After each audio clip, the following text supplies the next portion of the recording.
बिहार के मुख्यमंत्री नीतीश कुमार जहानाबाद के पहाड़ियों में चल रहे बनावर श्रावणी मेले का किया दौरा, लिया व्यवस्थाओं का जायजा। मुख्यमंत्री नीतीश कुमार जहानाबाद जिले के प्रसिद्ध बनावर पहाड़ियों में चल रहे बनावर श्रावणी मेले का दौरा किया।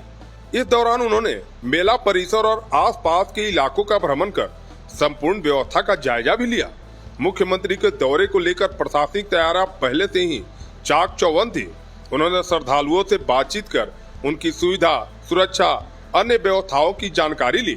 मुख्यमंत्री को निर्देश दिया कि किसी भी श्रद्धालु को किसी भी प्रकार की असुविधा न हो। पेयजल, साफ सफाई, स्वास्थ्य सुविधा और सुरक्षा के लिए उचित प्रबंध सुनिश्चित किया जाए। इस दौरान मुख्यमंत्री ने बराबर के ऐतिहासिक धार्मिक महत्व को भी रेखांकित किया और कहा कि स्थल बिहार के संस्कृति का गौरव का प्रतीक है।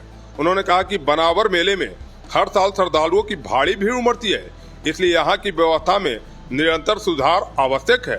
मुख्यमंत्री के साथ जिले के वरीय पदाधिकारी, विधायक, स्थानीय जनप्रतिनिधि भी मौजूद थे।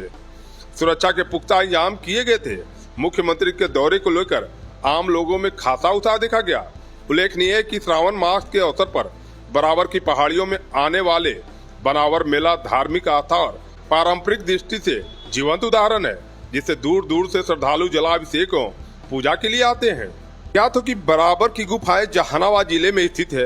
ये गुफाएं भारतीय उपमहाद्वीप की सबसे प्राचीन चट्टानों को काटकर बनाई गई गुफाओं में से गिनी जाती है। इसका निर्माण मौर्य सम्राट अशोक 1973-2032 ईसा पूर्व और उसके उत्तराधिकारी दशरथ के शासन काल में 3री शताब्दी ईसा पूर्व में हुआ था। ये गुफाएं विशेष रूप से आजीवक संप्रदाय के साधुओं के लिए बनाई गई थी, जो उस समय एक प्रभावशाली धार्मिक संप्रदाय था। बरावर पहाड़ी में कुल 4 गुफाएं हैं: कर्ण चोपर गुफा, लोमन ऋषि गुफा, सुदामा गुफा और विश्व ज्योति गुफा।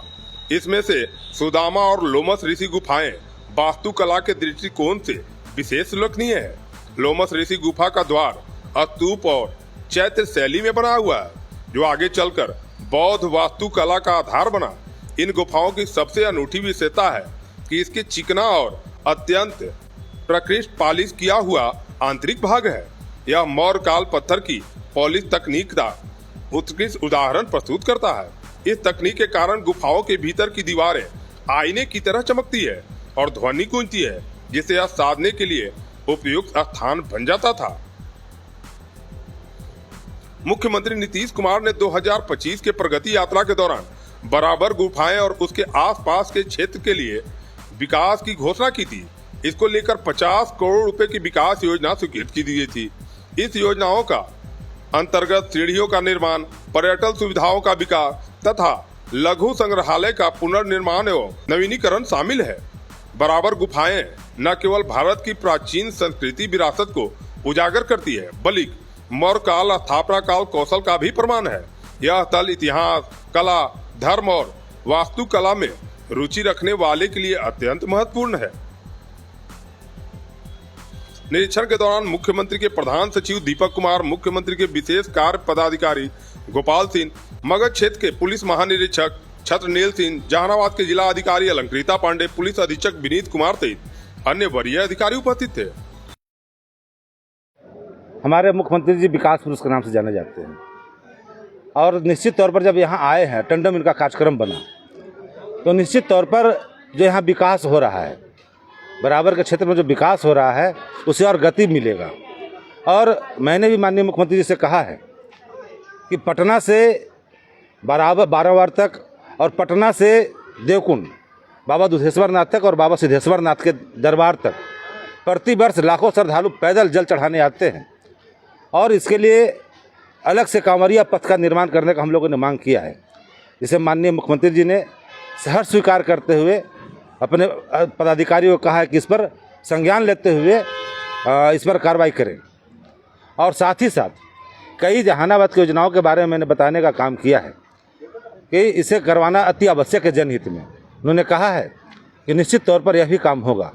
और माननीय मुख्यमंत्री जी जब यहाँ आए हैं तो बानावर की धरती, बाबा सिद्धनाथ की धरती जो है, यहाँ से आशीर्वाद मिलेगा और पुनः माननीय मुख्यमंत्री नीतीश कुमार जी 2025 में बिहार की गद्दी पुनः संभालने का काम करेंगे।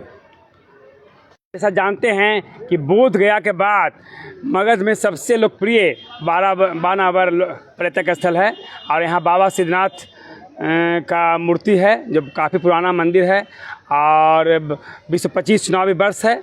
तो हम लोग जेडीयू के लोग यहाँ मुख्यमंत्री के स्वागत में खड़े थे। मुख्यमंत्री यहाँ को जो बारावर में पर्यटक स्थल है उसको विकास का निरीक्षण करने आए थे और मुझे लगता है कि अब बहुत भव्य यहाँ विकास होगा और बाबा सिद्धेश्वर नाथ का आशीर्वाद जेडीयू पार्टी को मिलेगा, माननीय मुख्यमंत्री जी को मिलेगा और हम लोग 2025 में 225 सीट जीत करके फिर से बिहार को विकास के मार्ग पर आगे बढ़ाएंगे। सड़कों को लेकर भी लगी मांग किया गया है यहाँ पर। हाँ, बाराबर में भी सड़क थोड़ा ख़राब है। अब बाकी शहरी सड़क जहानाबाद में थे वह दिलीप कुशवाहा जी ने उनसे मांग उठाया था। मैं भी उनसे मांग करता हूँ कि शहरी सड़क है जो मुख्य रूप से मलहचक रोड है, बड़ी मस्जिद मलहचक रोड है, आपका एरोड्राम रोड है, दक्षिणी दौलतपुर रोड है, ये सब रोड का विकास रुक गया है। चूँकि हमारे प्रभारी मंत्री अशोक चौधरी जी हैं जो ग्रामीण सड़क का विभाग देख रहे हैं, तो ग्रामीण सड़क में तो मैक्सिमम बन गया है और शहर में कुछ काम ये रह गई है जिसके लिए मुख्यमंत्री से दरख्वास्त करता हूँ। सवाल उठ रहे हैं कि मुख्यमंत्री का अचानक से कोई प्रोग्राम नहीं था, अचानक से आ जाना, प्रोटोकॉल को लेकर के सवाल। जनता के नेता है, जनता के बीच में जाने के लिए बहुत प्रोटोकॉल की उनको जरूरत नहीं है। सभी तरह के बैटरी इन्वर्टर के लिए Tirupati Balaji enterprises wholesale and retail, Exide, luminous, Microtek digital inverter, leave fast, maxima सहित अन्य बैटरी या इन्वर्टर उचित मूल्य एवं बेस्ट क्वालिटी में Tirupati Balaji enterprises, hotel Krishna garden, Krishnapuri, PG road, Jehanabad. विश्वास के साथ एक्साइड और लुमिनस की सारी तरह की बैटरियां उपलब्ध है, इन्वर्टर भी उपलब्ध है। विश्वास एवं भरोसे का प्रतीक तिरुपति बालाजी इंटरप्राइजेस।